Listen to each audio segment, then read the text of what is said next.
रब्बिरहमहुमा कमा रब्बयानी सगीरा। जब किसी का बेटा दुनिया में ये दुआ मांगता है, रब्बिरहमहुमा कमा रब्बयानी सगीरा, उसके माँ बाप का एक दर्जा अल्लाह बुलंद करते हैं, अपनी शान के मुताबिक बुलंद करते हैं। माँ बाप कहते हैं या अल्लाह हमारा दर्जा इतना क्यों बुलंद किया? तो अल्लाह फरमाते हैं दुनिया में तेरे बेटे ने एक दफा ये दुआ पढ़ी है। इस दुआ को जरा आज समझो। ये दुआ है क्या? रब्बिरहमहुमा कमा रब्बयानी सगीरा, रब्बिरहमहुमा, ऐ मेरे रब, ऐ कायनात के पालने वाले, ऐ मौत और हयात के मालिक, सारी कायनात तेरी फकीर है, तू गनी है। अल्लाह मेरे माँ बाप दुनिया से चले गए, रब्बिरहमहुमा, ऐ अल्लाह उन दोनों पर रहम कर।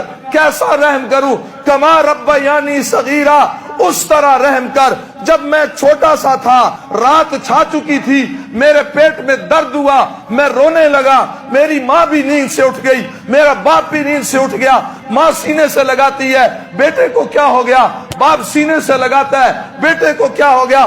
सुबह की आजान हो गई, मेरे दर्द की वजह से ना माँ सोई ना बाप सोया।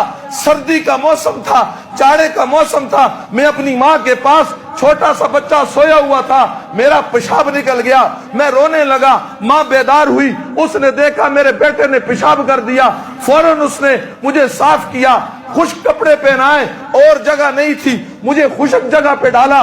मेरी माँ ने सर्दी का मौसम उस पेशाब की जगह पर सारी रात सर्दी में गुजार दिया। जिस तरह बचपन में मेरी माँ की ममता ने मुझ पर रहम किया, करम किया, मुझसे मोहब्बत की, मेरे साथ नाजो अंदाज और मेरे नखरे उठाए, रब्बा आज वो कब्र में चले गए, रब्बा तू उन पर भी ऐसे ही रहम फरमा।